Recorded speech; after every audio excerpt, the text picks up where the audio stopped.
government seeking balance to overcome depreciating ringgit value. KPDN identifying suitable location for non-subsidized petrol station in Johor Bahru.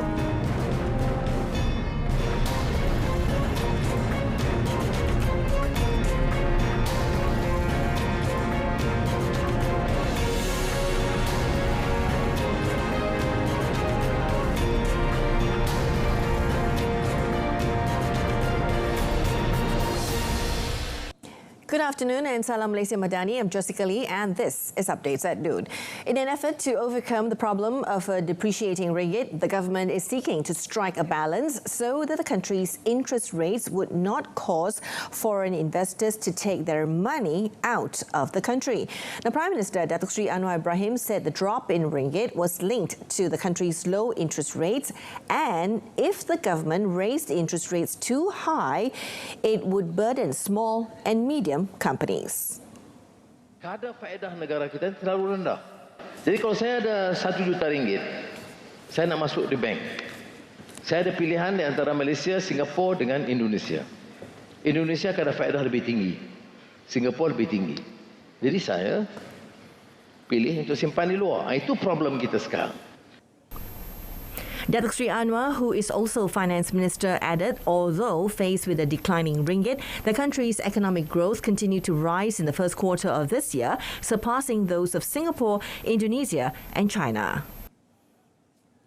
Kalau ekonomi kita itu menjunam, itu lain. Ya. Maka nilai mata wang jatuh, pelaburan jatuh dan pertumbuhan jatuh. Kita tidak. Ya. Pelaburan kita itu baik.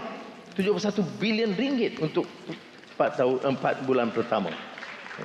Cuma kita kena cari jalan untuk bawa balik pelaburan dengan beberapa insentif. Saya kata buat financial hub di Johor salah satunya. Kemudian MM2H satu untuk bawa orang boleh bawa masuk wang. Kemudian beberapa kemudahan saya umumkan minggu lalu untuk kos dalam pelaburan saham itu dikurangkan. Dan beberapa langkah lah kita sedang memikirkan, insya-Allah kita boleh atasi. The Premier was speaking at program Temu Anwar Negeri Sembilan at University Science Islam Malaysia or USIM in Nilai. Now, on a separate note, Datuk Seri Anwar said Form 6 education in the country should not be too bound by school rules, even though it is conducted on school grounds. Now, he said the Form 6 environment needed to be changed as it was really post-school-like matriculation as school sessions ended in Form 5. Baik. Di beberapa dialog dengan tingkatan 6 ada yang mengeluh dan mengusulkan supaya saya bawa ke Kementerian Pendidikan, Fadlina, Menteri Pendidikan, supaya tingkatan 6 itu dilayan tidak sebagai mengikut sekolah, ya, budaya, suasananya itu, ya. Saya cenderung setuju ke situ sebab saya pun ikuti tingkatan 6. Jadi tingkatan 6 itu kita kena tentukan kaedah supaya cara guru melayani dan juga suasana itu diberi lebih banyak ruang untuk mereka lebih bebas, lebih boleh berinteraksi, tidak seperti mana kurikulum atau peraturan di sekolah. On suggestions to change Form 6 curriculum to the semester method, the Prime Minister said the matter should be discussed with education experts as well as teachers and students. Now, the government is trying to identify a suitable location for a non-subsidized petrol station in Johor Bahru. According to Domestic Trade and Cost of Living Minister Datuk Seri Salahuddin Ayub, a study is being carried out by the ministry, given that Johor borders Singapore and many vehicles from the Republic fill up petrol in Johor Bahru. He said the pilot project of opening 2 petrol stations in Padang Besar and Wang Kalian Perlis had helped to save nearly 6 million ringgit in the government's fuel subsidy allocation. The minister also issued a reminder that foreign registered vehicles are not allowed to fill up subsidized petrol RON 95, and this includes buying the fuel in containers. In relation to a video that went viral involving a Singaporean who wanted to buy petrol, Datuk Sri Salahuddin said he was waiting for a report from the Johor KPDN saying the petrol owner station would be punishable if he had committed the offence. The police have opened an investigation paper in connection with a case of an altercation involving a food delivery rider and 2 foreign men at a petrol station in Iskandar Puteri on the 16th of June. Selangor Pakatan Harapan or PH Chairman Datuk Sri Amiruddin Syari has urged all coalition machinery and members to forget their past differences with Barisan Nasional or BN to win the upcoming state elections. Now, he said cooperation between PH and BN will contribute immensely to winning a 2/3 majority in the state. Datuk Sri Amiruddin, who is also Selangor Menteri Besar, urged supporters along with Selangor citizens to defend the state from those who wish to create strife and raise racial sentiments for their political gain. Now, this is to maintain the state's excellence and prosperity. He was speaking at the launch of the Selangor PH election machinery at Shah Alam last night. The Selangor State Assembly was officially dissolved on Friday, paving the way for fresh state elections. Besides Selangor, Kelantan, Terengganu Negeri Sembilan, Penang and Kedah are also slated to hold state elections soon.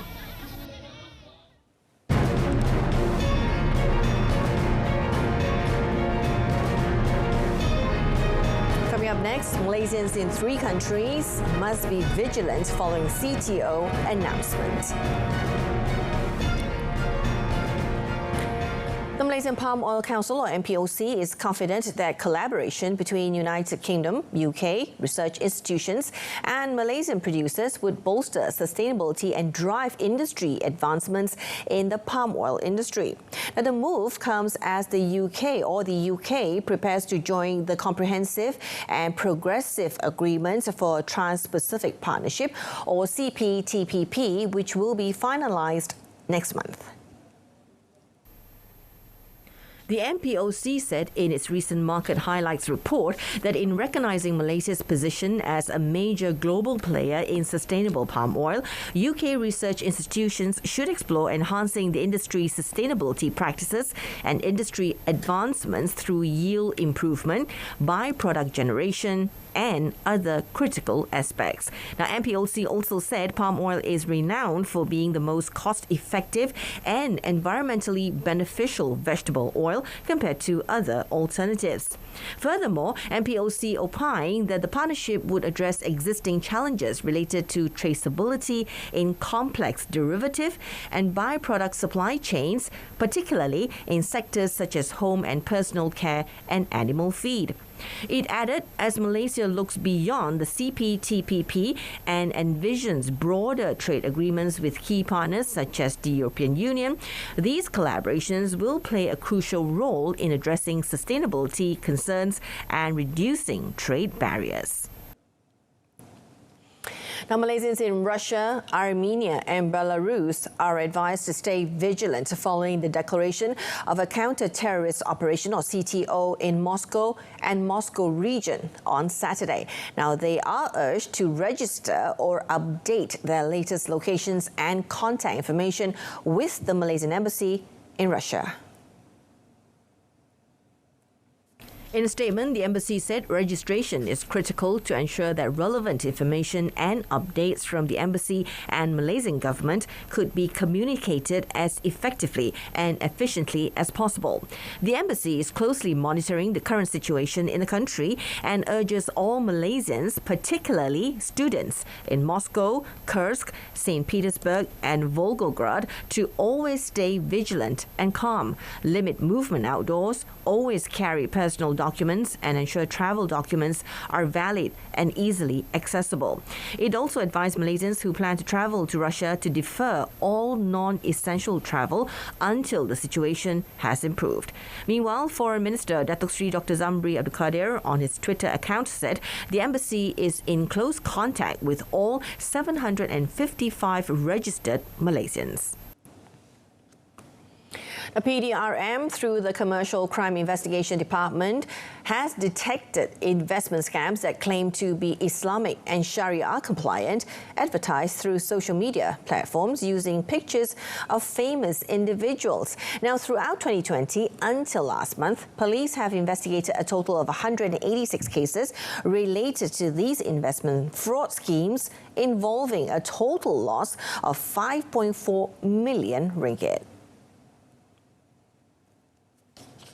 According to PDRM Secretary Datuk Norsia Saaduddin, the scheme offers a profit of up to 50 times the value of the money invested, with the returns said to be paid as early as 3 hours after the investment is made.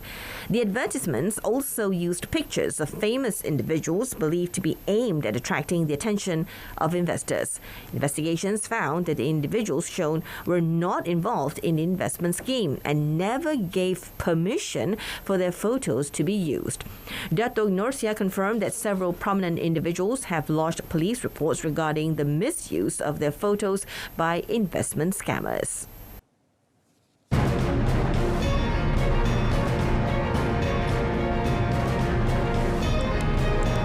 On the foreign front, renegade mercenary fighters vacate Russian military HQ in Rostov-on-Don.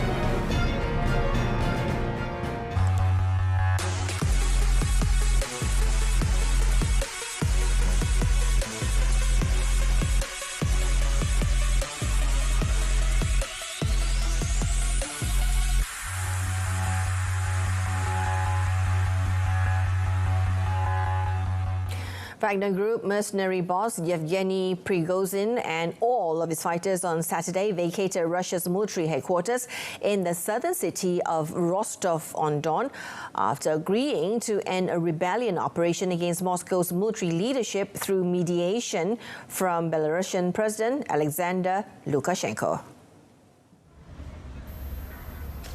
The feud between Wagner chief Yevgeny Prigozhin and Russia's military brass came to a violent head in the past day, with his forces capturing a key army headquarters in southern Russia and then heading north to threaten the capital.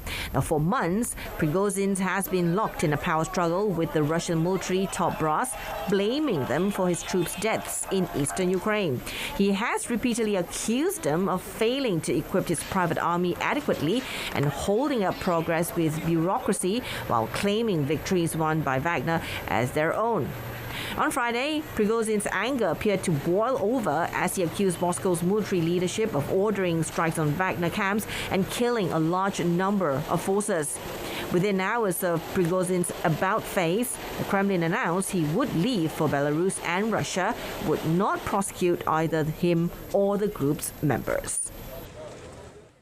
Now, a plane used to exterminate political dissidents during Argentina's dictatorship has been repatriated from the United States to Argentinian capital Buenos Aires on Saturday.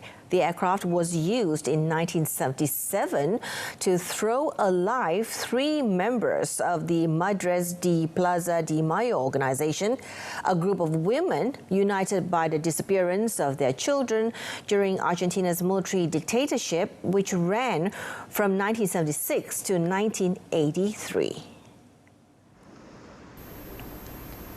The victims also include 2 French nuns and several activists. The aircraft, which was found in the United States, was used for skydiving adventures. In the so-called death flights, members of the dictatorship threw drugged political prisoners into the sea. The human rights groups say the number of people who died or disappeared during the dictatorship is close to 30,000. Now, how many were thrown overboard in the death flights is uncertain. Canadian authorities have opened the investigation into the undersea implosion of a tourist submersible that killed all 5 people aboard. Investigators from the Transportation Security Board Chair, Kathy Fox, said that they had boarded the Polar Prince support vessel for the Ocean Gate Expedition's submersible to collect information from its voyage, data recorder and other systems. The submersible was not Canadian flag.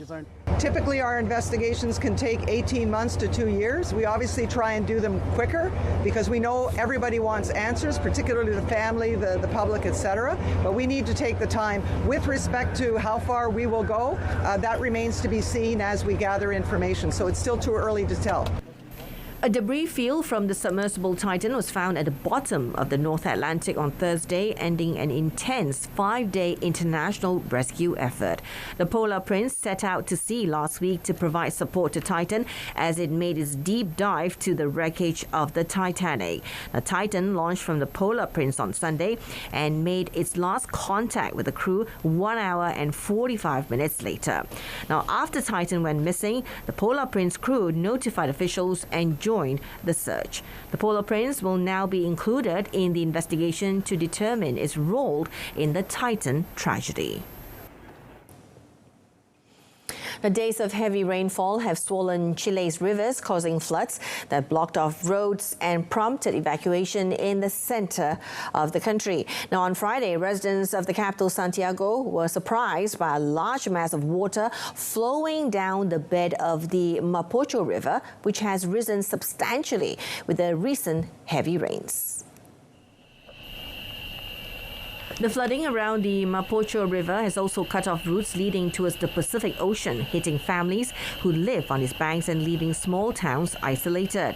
Now, this led authorities to declare a red alert and order preventive evacuations in various towns in the south of Santiago. Santiago Metropolitan Area Governor Claudio Orrego said this is the worst weather front they have had in 10 years. A weather front or boundary between different types of air signals a change in the weather, often causing rain, thunderstorms and tornadoes. Now, the flooding of the Mapocho River has also affected parts of the busy route that connects Santiago with the key port city of Valparaiso.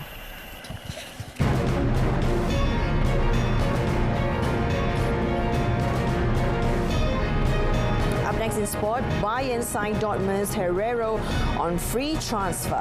That and more in our sports segment.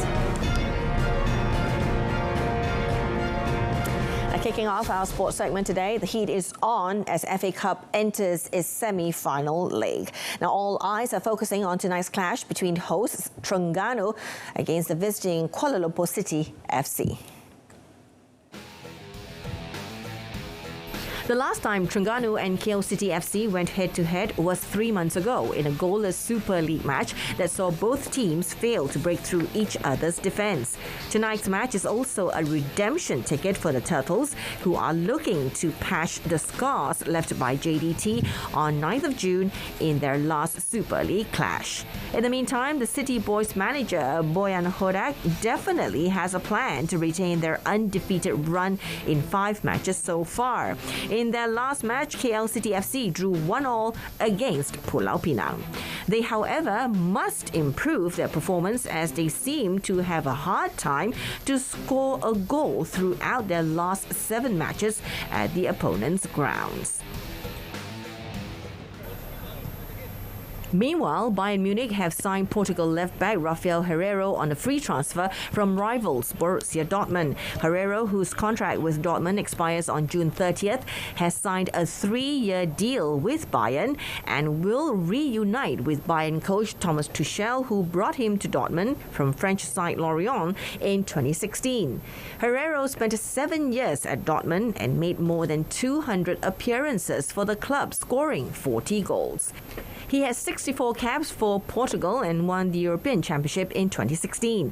Although primarily a defender, Herrero can also play as a left winger and in midfield. He registered 4 goals and 12 assists in the Bundesliga last season, in which Bavarian powerhouse Bayern edged Dortmund on goal difference to win their 11th consecutive league title. Defender Mats Hummels was the last player to move from Dortmund to Bayern in 2016. He returned to the Ruhr Valley club 3 years later. Herrero is Bayern's second signing of the off-season after midfielder Konrad Laimer joined from RB Leipzig, also on a free transfer. And moving on to tennis, Malaysia has once again been honoured to host the Billie Jean King Cup Women's Tennis Tournament, which is scheduled to be held at the National Tennis Centre in Jalan Duta, Kuala Lumpur from the 24th to the 29th of July.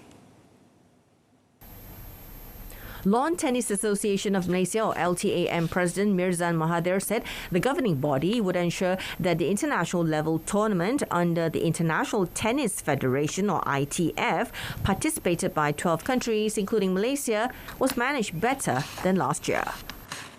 Pertandingan ini penting oleh kerana ini adalah satu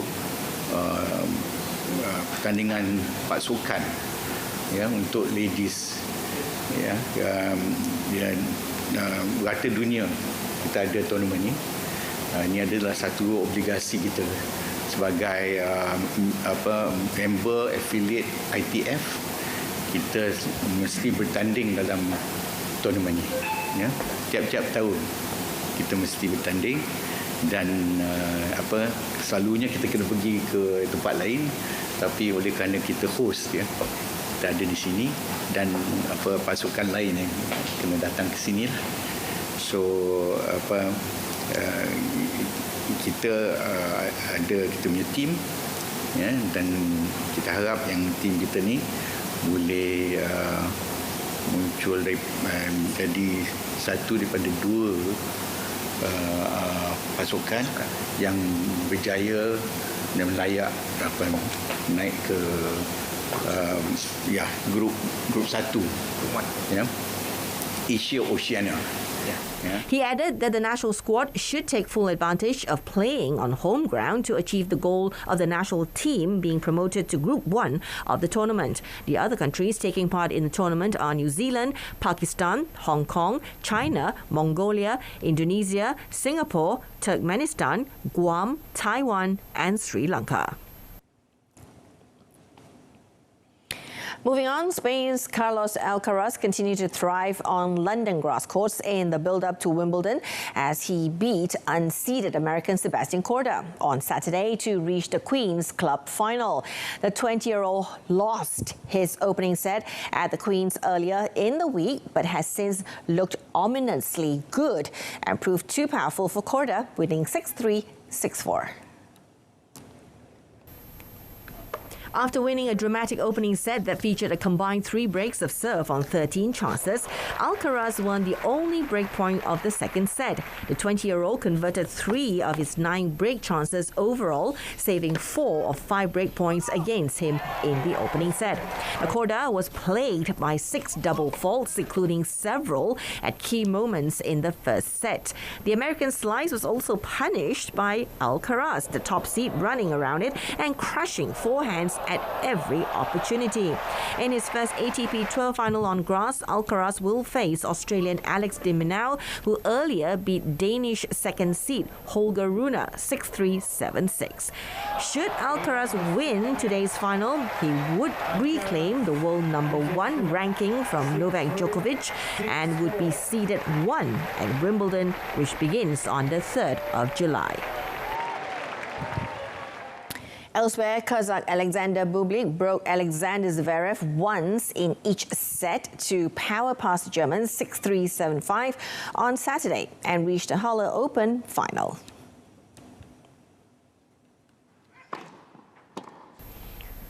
The 26-year-old Bublik gave his opponent no chance on his own serve to make his first final of the year as the grass season heads towards Wimbledon in just over a week. Zverev, a two-time finalist in Halle, quickly dropped a break behind with Bublik racing to a 4-1 lead in the first set. The German's return was no match for the Kazakh's thundering serve, and Bublik quickly wrapped up the first set in 35 minutes. Now, Bublik, who reached his second tour semi-final of the season, had two more break chances at 3-all, but Zverev dug deep to stay in the contest. However, the Kazakh played a flawless game at 5-all to snatch the break he wanted with a superb cross-court forehand winner and then served out the match. The world number 48 will play third seed Andrei Rublev today, who found little resistance from Bautista Agut, who has not reached a final on grass in 9 years. In MotoGP, Marco Bezzecchi smashed the Aston lap record on Saturday to claim pole position for the Dutch Grand Prix ahead of championship leader Francesco Bagnaia of Ducati and VR46 racing teammate Luca Marini. Pole position was just reward for Italian Bezzecchi, who has been fastest all weekend in practice sessions, as he looks to move back into second place in the championship standings after Pramac Racing's Jorge Martin leapfrogged him in Germany. Now, with a time of 1 minute 31.472 seconds, Bezzecchi also became the 13th different pole sitter at Aston in 13 visits to the Cathedral of Speed, as Ducati bikes continued their dominance this season with a front row lockout. Japanese manufacturer Yamaha have struggled this season, but Fabio Quartararo finished a creditable fourth and will be joined on the second row by Red Bull KTM's Brad Binder and Aprilia's Alex Espargaro. Now, Honda's troubles followed them to Aston as Marc Marquez collided with the back of Ducati's Enea Bastianini in Q1, bringing out the yellow flags. Marquez, who has yet to finish a race this season, will start 17th on the grid as a result. In our last item for today, Toyota goes into the last day of the Safari Rally, set to sweep the top 4 places, and with Sebastian Ogier and Kalle Rovanperä fighting for victory after the weather played its hand on Saturday. Ogier had been 32 seconds clear of the reigning world champion and 2022 winner after the day's penultimate stage, but a sudden rainstorm slashed the Frenchman's advantage to 16.7 seconds after the closing sleeping warrior run. The rain turned the dry roads to slippery mud, with 39-year-old Ogier the last top driver on the stage and facing the worst of the conditions in the toughest event on the calendar. The 8-times world champion, now competing part-time and therefore not a real title threat to championship leader Rovanperä, picked up 2 slow punctures along the way. Welshman Elfyn Evans was in third place, 2 minutes and 23 seconds off the lead, with teammate Takamoto Katsuta close behind. Hyundai's Esa-Pekka Lappi, who has been third until stage 12, retired with a suspected prop shaft failure. His Belgian teammate and Rovanperä's closest title rival, Thierry Neuville, retired on Friday, returning on Saturday and ending the day 9th, with Spaniard Dani Sordo, the highest Hyundai driver, in 5th place. Toyota have won 11 of the 13 stages so far. And that's it for updates at noon. In our leading story today, government seeking balance to overcome depreciating ringgit value while retaining foreign investments in the country. Do join us again at 8:30 p.m. tonight for more news, and we have exciting announcements for our loyal viewers. Now, starting 1st of July, we will be airing our evening news on TV1 and Saluran Berita RTM on 8:30 p.m. Before we go, here's a clip of the annual Ghost Festival in Thailand. I'm Jessica Lee. I'll see you later.